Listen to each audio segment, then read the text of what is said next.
This video was brought to you by Stormberg, a route planner, MisterGreen, Kempower and Marcus Bil.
What's up? We are now sitting in a Mercedes-Benz EQC and it is so quiet there that I can just whisper and you guys can hear me. This is awesome. This is the ASMR part of the driving impression video. I have never done it before. I wanna rub here. Oh yeah. This is great. I like it. Oh, okay, well, man, okay, anyway, back to the normal voice. So, yes, this is the first time we do the ASMR part on the EQC. I've never done before because it's a new thing I do. I keep changing the content, always be changing, you know, ABC.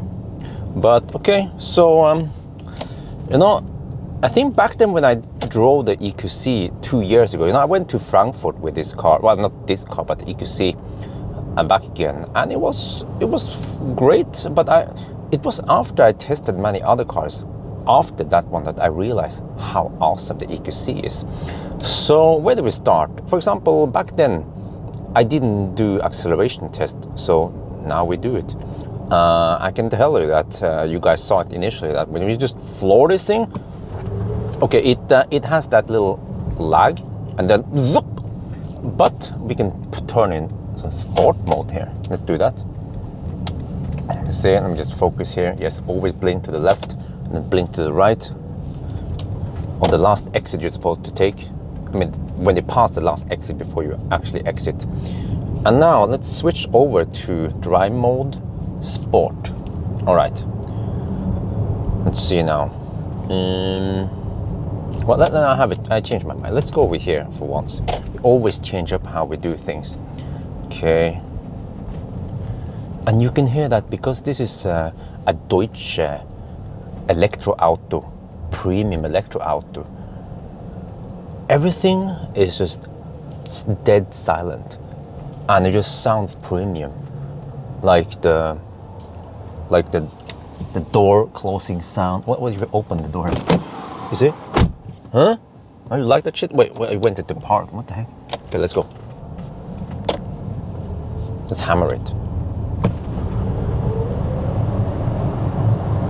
Oh, it's actually quick. You know, this car is a bit underrated. It is schnell, so you can just hammer it, and it's faster than Fat e-tron 55. And you know, everyone knows that Fat e-tron 55, you many times you have to struggle to get the boost mode. If you don't have the boost mode, you won't even do it in 5.7 seconds or whatever it's supposed to do. 5.5 seconds I measured. Without boost, it's probably closer to 6 seconds. But this one here, it goes like a rocket. What was it again? It was 4.8 seconds. And then on spec, it's 5 seconds. I guess if you have 50%, 60% state of charge, you might do it in 5.1 seconds then. But of course, it's not as fast as I-Pace, for example. I-Pace is more schnell, but I actually haven't tested I-Pace. Maybe, man, seems like I need to retest some cars. But I remember that I-Pace was more nimble, faster, like around the curves, you know. But this one then placed itself between Fat e-tron and I-Pace, if you know what I mean. So Fat e-tron feels more like a boat when you go like this, you know. And then Fat e-tron is also slower, but Fat e-tron is fatter, bigger. But whoa, dude, are you even lifting, bro? Holy, you're supposed to accelerate here. I know I'm not supposed to complain about the bad Norwegian drivers. Oh, but this thing, it just goes so fast. Yeah. But of course, if you want a nimble, sporty car, then you probably don't want to get this one. Then you want to go for I-Pace or a Tesla. But it is so comfy. So let me see now. Is it here we have fresh asphalt, but on this lane here, you might hear it. It's great. So this section here is more worn out, but you can almost not hear the difference when I change lanes. But in a Tesla, for example, it would be night and day. If I tested a Kona, for example, with not so good soundproofing, you would hear a big difference. But here, no problemo. This was also when I used to own the BMW E61. It was also like that. You know, you almost didn't hear the road noise because I just heard a freaking noisy diesel. Yeah, but anyway, no. But what I'm saying is that, by the way, let me interrupt myself. Here, bridge gap. Ooh, it just floats over it. Okay, next bridge gap. Wait, did they fix it? Okay, they might have fixed it, by the way, smoothen it out a bit. But so this car is probably one of the most quiet EVs out there, along with Fat e-tron and Nio ES8. And when it comes to ride, well, it doesn't have air suspension, but it's still comfortable. But not.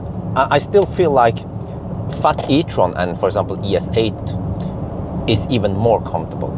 So yeah, I should also mention against ES8, even though it's a bigger car, but it's about the same price, and it's also, yeah, so it's actually going to be that.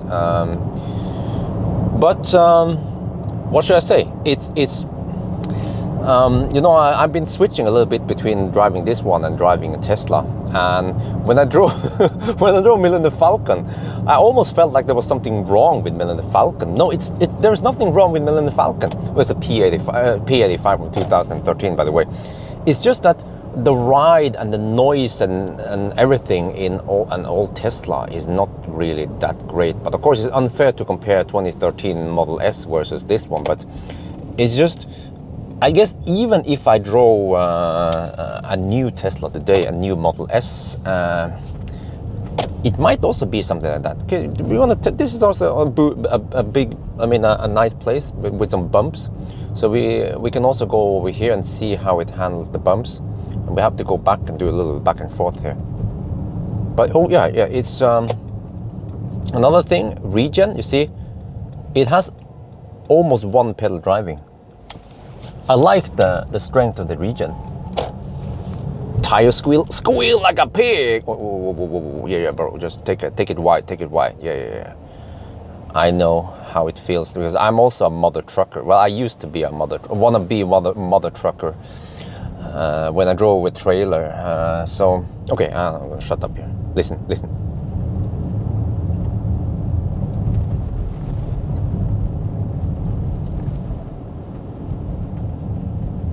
That is noise.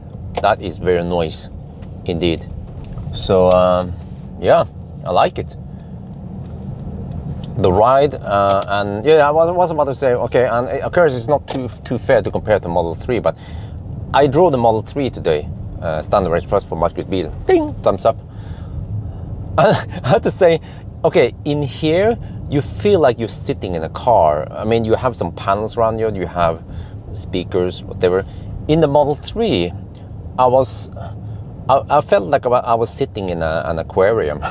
you know what I mean? It was okay, very open, which is good for visibility. You can see all over the car. This one, okay, you actually have the hood kind of blocking some of the view and stuff. But on the other hand, I'm getting used to this, and I don't need to see all over. I don't need a 360 view all over the car. So in a way, I understand why people like this car. There are some people who don't like the car. I also understand it because this one is not based on a pure electric platform like Tesla or Polestar or NIO, for example. So it's based on, correct me if I'm wrong, it's based on the GLC platform. But I guess they just did it to cut cost and to bring out the car faster because it was out already 2 years ago. But in that regard, for example, in the center area here, the center console is kind of cramped because you're supposed to have some shaft or some stiffness here for fossil, and they just reused all of that. So in more pure EV based system, like MEB platform cars, or in the ES8 or in Tesla, you have way more space, a better utilization of the space here. That's a downside, but again, yeah, there are good stuff with this car and there are bad stuff. So I should also mention that this car is kind of thirsty. You see, I've been driving around now, just around here. And the consumption is 238 watt hour per kilometer. Well, let's see, I'm gonna go over here. Okay, yeah, let's go here. Go here. Yeah. Well, I'm in sport mode now. Maybe wait, let me check something here. Okay, if I go here and if I go to energy flow, this is pretty cool. I like this one. I don't know if you can see it, but wait. Yeah. So you can see if you're using the front or the rear motor, or if you're regenerating. So actually, if you drive gently, it will try to use the front motor for regen and for acceleration. So it seems like the front motor is the most efficient one, or the gearing for it is the most efficient. And since we have two induction motors, you can then disable one of them without any friction or but if I floor it, then you see all of them goes, then both of them are active. But then at higher speed, I've seen that it will then use the rear motor. Let me see if I can provoke that. Actually, I can't. But interesting, even in sport mode, it will only use one motor at a time, or it can run it on front wheel drive. Some other cars, once you put it in sport mode, it will then do like a 50-50 or 40-60 distribution permanently. Maybe if you drive a Porsche or something else, but I guess Mercedes, at least for this car, they don't try to be too sporty. So I guess that's good, but I'm gonna switch back to comfort mode now. Now, okay, so the car is semi-thirsty, not as thirsty as ES8 or Fat e-tron, but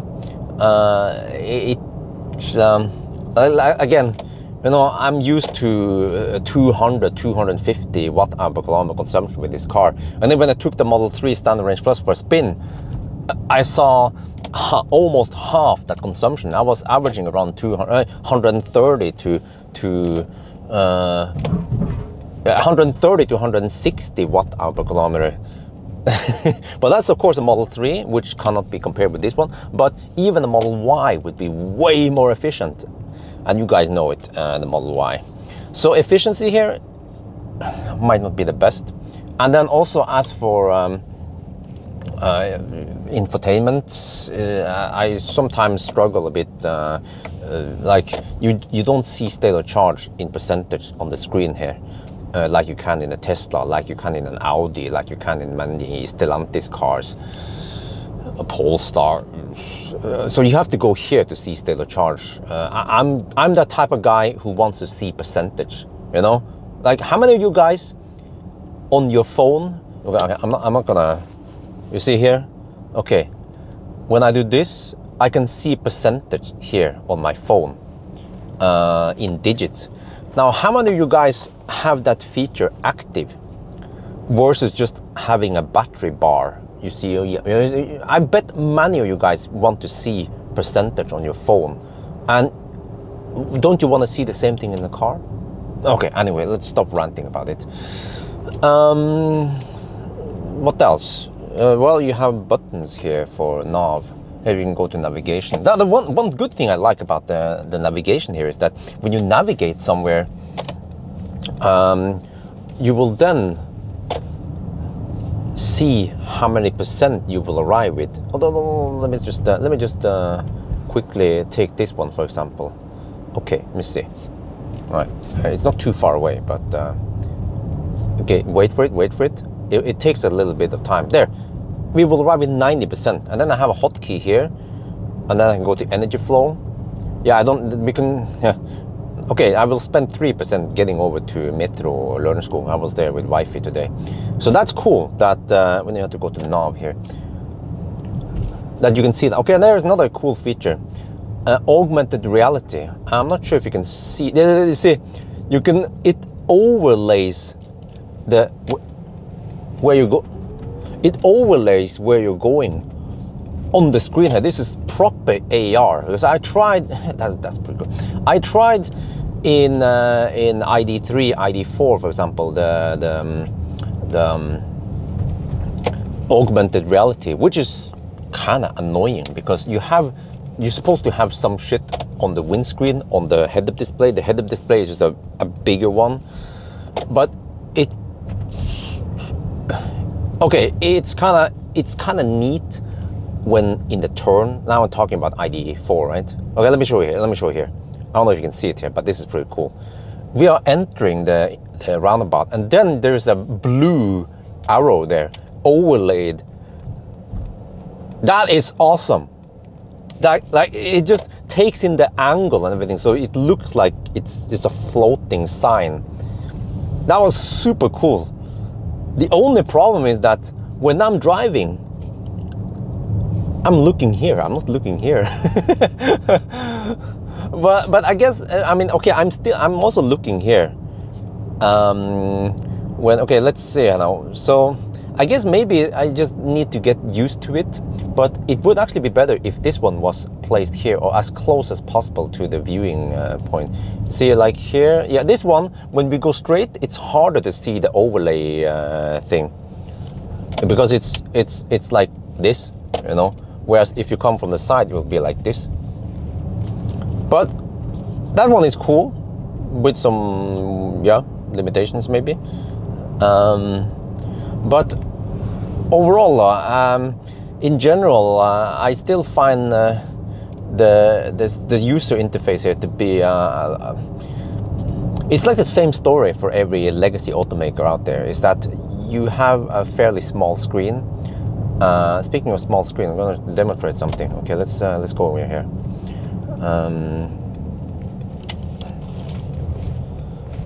Okay, yeah, so you have a fairly small screen, which limits the use of it. Let me see. Okay, this is also kind of annoying that once the pop-up comes, then okay, I want to cancel that one. Okay, what I want to demonstrate is that if you back up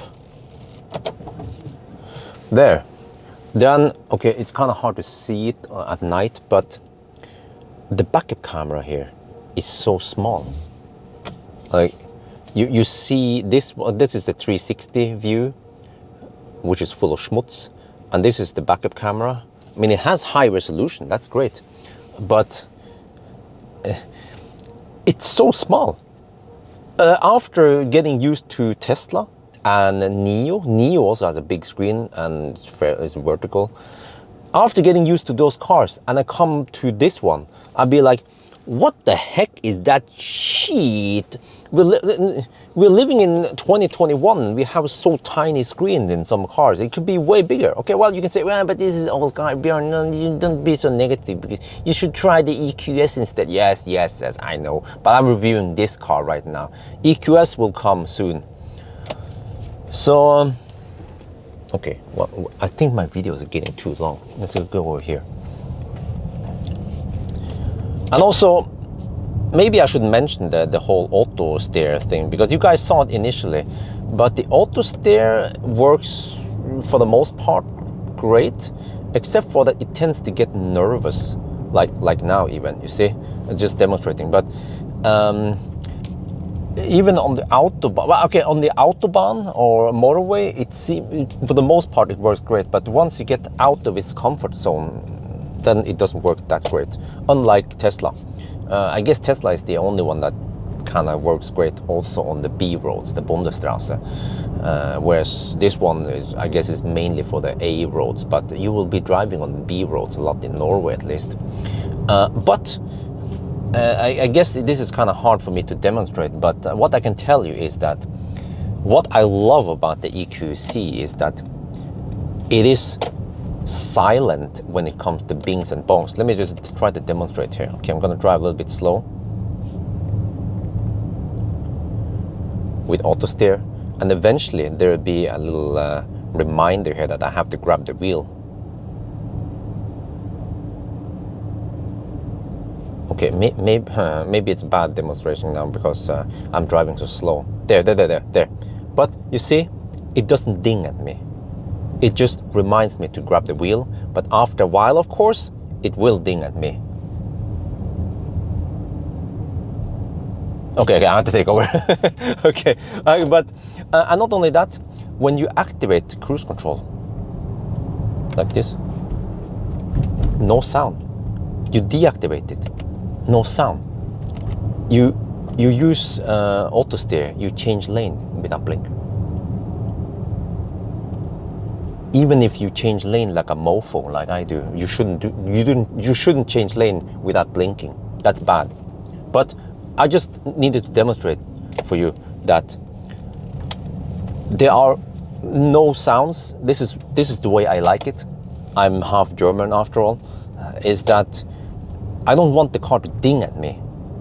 Some cars, they like bling when you activate cruise control even, and then bling, bling, blong, and hold the wheel, you know, like you guys heard it. I also demonstrated when we entered the car and we started the car.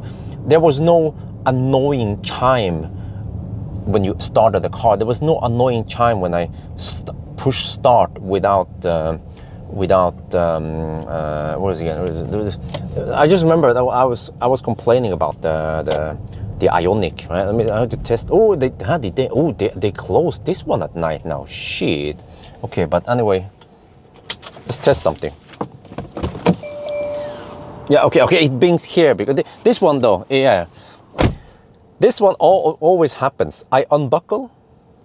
Okay, let me just, I need to replicate it again. Okay, this is something I would usually do because I drive Tesla or pretty much every other brand out there. I just put the car in park and then I unbuckle and then I'm about to leave because I'm spoiled, right? But if you do that, it says that vehicle is operational and then it puts on park brake, which is great. But what you should be able to do is exit the car and then lock it. Wow. Magic. And then when you enter again, you see I'm gonna do what I did with the Ioniq 5 is that I will start here without buckling up. And that's where the Ioniq 5 will like, dung, dung, dung, dung, buckle up, dung, dung. Yeah, and people are like, dude, Bjørn, you have to buckle up before. No, why do I need to buckle up? Because first of all, you should be able to enter an electro auto without having a start-stop button, like Tesla, like NIO. You just enter it, and then you should be able to start navigating or do whatever you want to do here, right? And then when you're ready, you buckle up, and then you go. All right, anyway, thank you for listening to my TED Talk. But anyway, so that was the only concern. Okay, one thing I don't like is that every time you start, you have to reset the recuperation level. I like to have it on the D-, the strongest region, but it will forget about it every time. But it's just, we have, of course, handles here, flappy pedals, so that's good, I guess. But it should remember it. But yeah, again, I like it that it is so silent. No dings and dongs or whatever. Except for when you back up. I just show, when you back up, it's like a freaking orchestra. And also, my garage is a bit tight. So when it backs up into my garage, it beeps like, I'm like, shit. And then, of course, I get unsure because, you know, if it beeps really hard at you, it might be too close or about to crash. But no, it's not. Other cars doesn't do that. But okay. But yeah, I'm just rambling too much about it. But okay, like I said again, great comfort. I'm trying to remember everything. This is the thing about these videos is that it's a little bit unstructured. I just take it more natural, as if we would have a conversation, except that it's a one-way conversation. Wow, the consumption is still high, 244. Really? Really? But again, I took this car for a long trip. Even like the wipers work great. The headlights are freaking awesome. Yeah, you guys saw it also. Great headlights, really. Adaptive, turning, bright, good spread. So there is really, like, as a car, this Mercedes is awesome.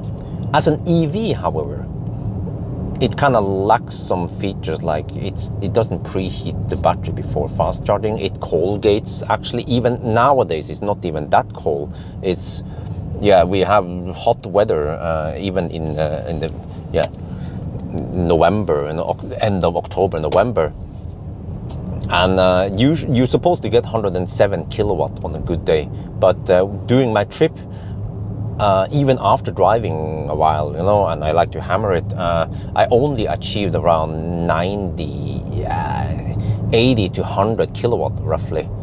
So yeah, that's a bummer. And then I don't know too much about technical, if this car has any heat scavenging or anything like that, but I don't know. I'm driving it the same way back and forth now. Yeah, I think I am.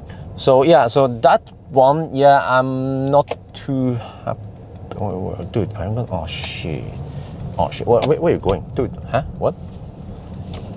What's wrong with people? You're driving around in a circle. Okay.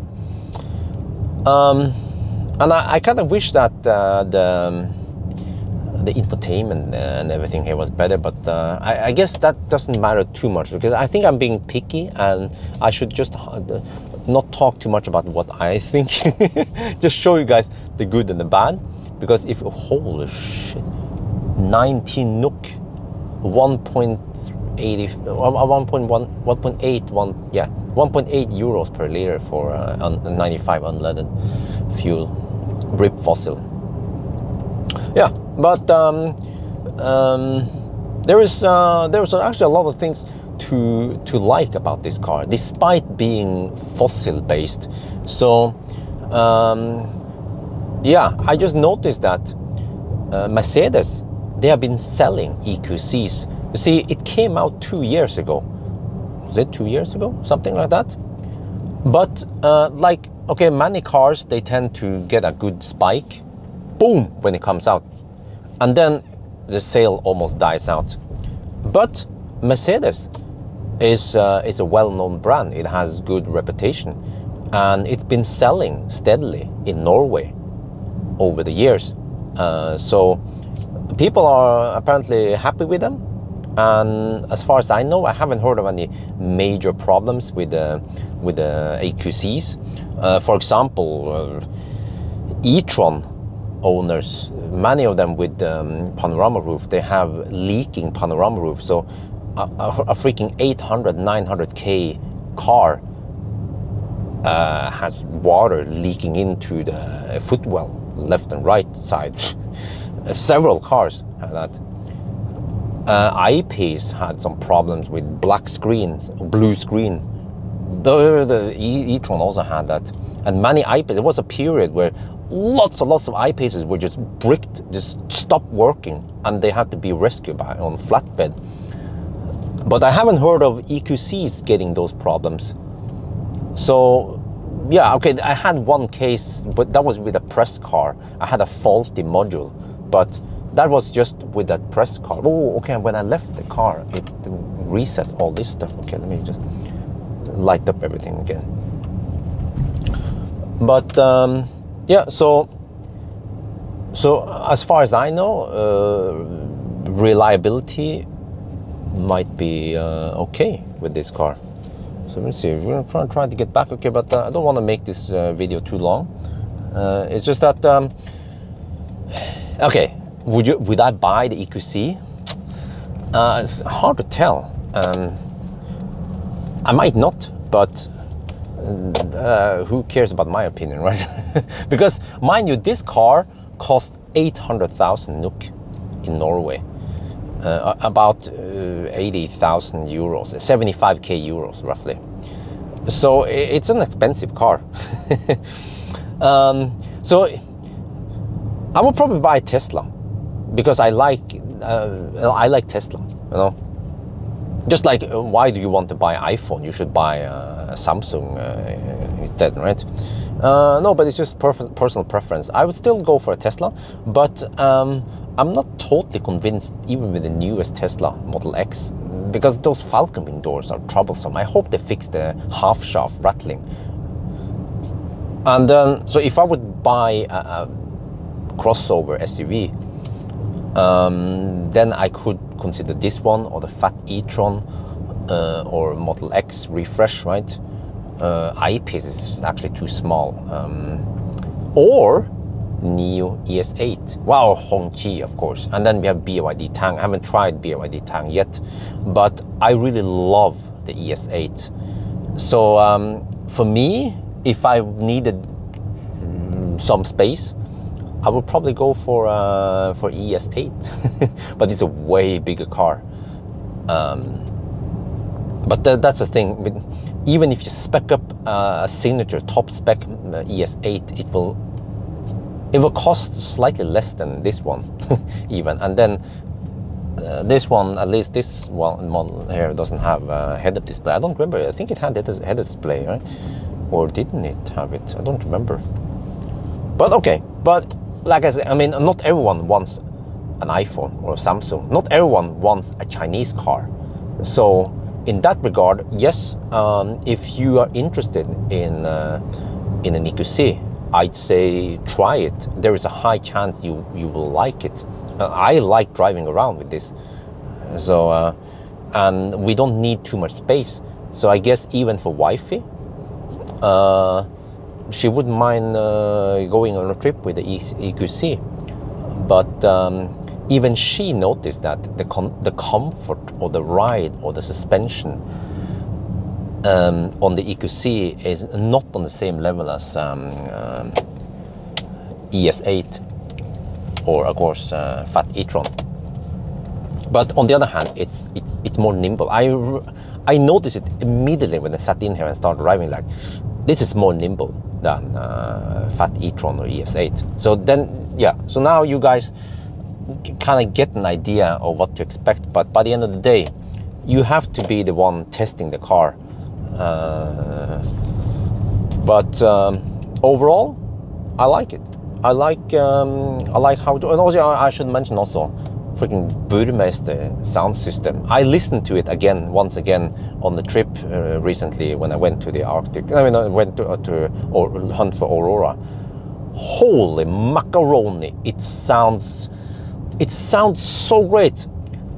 It's just so crisp without being, over crisp. It's just super crisp, super detailed. When I listen to high quality soundtracks or music, I can hear details in the music that I normally don't hear in other systems. Like not even Tesla Model 3, which I consider also to be quite good, even the Model 3 is not close to the Burmeister. Burmeister here is just top notch. The sound system here, it just, I get like shivers in my back when I listen to music. It's just so great. Yeah, but other than that, no. Yeah, the interior here could have been better. Like only one USB-C here. The armrest is not adjustable. You can of course control stuff here. You can zoom in. Also, I don't know why the zoom in here is not so responsive. And you can of course do this. But the controls here also, when you play music and you just want to go skip next previous, you have to press the button here and then you can slide here. So it's kind of semi-clumsy, the user interface. But I guess once you get used to it, it will work. But I'm just saying that there's something better. For example, Tesla, bigger screen, or Nio, bigger screen, or Polestar also again. Big screen always wins over small screen when you have to. And also this type of menu that you have to enter phone, you have to go to navigation. Oh, you want to listen to radio, okay. The whole Bjørn Eidsbo, okay, yeah, that's great. But you see, once you're in here, the whole screen is filled with radio stuff. And then, but what if you want to have some information about navigation while you want to have something about radio? You can't have that. Even the Korean cars, they will at least have this section here where you can have some music or something here about battery status, and then you can have the map here. So even they have something like that. And also Tesla has more user-friendly and bigger screen. So, but again, like I said, this is it's a compromise. It's of course based on fossil tech, many of these things. So the EQS will be a completely different world, except for that the screen seems to lag a lot. But okay, so anyway, I think I talked about most of it now. Hopefully this was useful for you. So anyway, I think that's gonna be it for now. I hope you guys enjoyed this video. As always, thank you for watching, and talk to you later.